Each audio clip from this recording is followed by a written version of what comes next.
د سره رود خوږیاڼو، حصارک، شیرزاد او پچیرګام ولسوالیو روغتیا پالان او کمي مشران د ننګرهار ولایتي شورا ته د خپل ستونزو د حل په موخه راغلي چې د اړوند موسسې له مسؤلینو سره هم د ستونزې له نږدې شریکې کړي.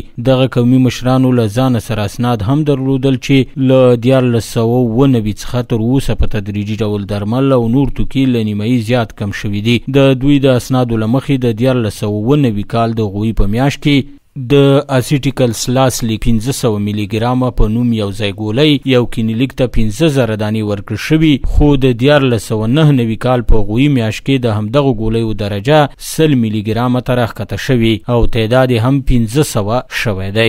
مخکې شوی و خو په دې باندې عملي کار نه ده شوی، عملي هغه نه ده کړی چې دوا موږ ته لېږلې، خو ورځ په ورځ دوا کمبود شوې ده، ورځ په ورځ دوا موږ ته رسېدلې نه ده او د خلک ستونزې ډېر دي. اطرافي کلینیکونو ستونزو سره مخ یو، زمونږ ولسونه ورسره مخ دي او دا شکایتونه بار بار راغلي دي، ډاکټرانو ته هم راغلي. موږ خدای شته د سیمه ییز ډاکټرانو باندې دا ته د کلینیکونو رئیسانو باندې موږ دغه زور اچولی چې تاسو ولې داسې کوئ، خو هغوی نتایج دا راشي چې موږ ته دوا نه راکول کېږي، هغه څه چې موږ ته مخکې راکول کېدل هغه نه راکول کېږي. اوس بیا په لحاظه موږ دې ته مجبور شو، بار بار غوښتنې مې کړې، دې ته مجبور شو چې موږ ولایتي شورا ته رجوع وکړو. دا سپینګیري بیا د شیرزادو، د حصارک، د خوږیاڼو، د پچیرګام، د سرخود ولسوالیو سپینګیرو هغه عریضه موږ ورکړې ده هغوی ته.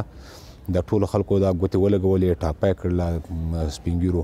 ولایتي شورا ته مې عریضه وکړه. ولایتي شورا نن موږ ته د اډا رئیس راوغوښتلو چې ځکه دا هر څه د دوی مربوط دي، حالانکه دا نه چې موږ غوښتنه د اډا رئیس دنده کړې، موږ بار بار دوی نه خپله غوښتنه کړې ده. د ننګرهار د ولایتي شورا مرستیال اجمل عمر چې دغه غونډه کې ناست و، وایي دا دریم ځل دی چې یاد خلک د درملو د کمښت نه شکایت کوي، اړوند مسؤلینو د ستونزو د حل ډاډ ورکوي، خو وایي هیڅ اقدام نه کیږي.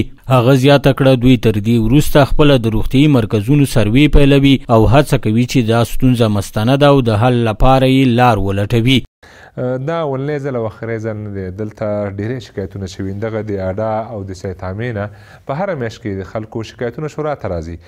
متاسفانه چې یو 6 میاشتې مخکې دغه اشخاص چې د ډاکټرانو د رسمي دو سره مامور دی، دا ډاکټر د یو کلینیک امیر دی، دا یو 6 میاشتې مخکې د شکایت وکړو سره د ټولو ډاکټرانو، یو کال مخکې هم کړی چې د په ننګرهار کې داسې یو سلوک روان دی چې هغه یو نه یو ډول داسې ښکاري چې د مور د میرې سلوک روان دی. په دغه ناسته کې یو شمېر روغتیا پالانو هم برخه اخیستې وه او شکایت یې کوه چې ډېر کله یې اړونده موسسه 20 سلنه معاش او امتیاز له همدې امله نه ورکوي چې وایي تاسو لږ ناروغان کتلي دي. د سره رود ولسوالۍ د بالاباغ کلینیک مشر او د 5 ولسوالیو د روغتیایي مرکزونو د شورا مشر ډاکټر شیر افضل وایي په دغه 5 ولسوالیو کې 21 روغتیایي مرکزونه موجود دي چې ټولې د درملو له کمښت سره مخ دي.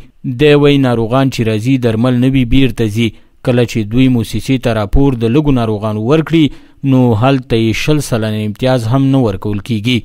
تقریبا 2 کاله کېږي چې د صحتمندۍ پروژه راغلې ده. د دې نه مخکې د 1490 کال په نسبت اوس دوا د اسنادو په اساس باندې سمه نیمه شوې ده. مراجعین راځي وروره موږ ته کلینیک ته، خو موږ زیاتره وخت فرضاً د 1 کوارټر دوا راځي موږ ته د 3 میاشتو، نو موږ یې وایي لا 1 نیمه میاشت دوا لرو، باقي نه لرو.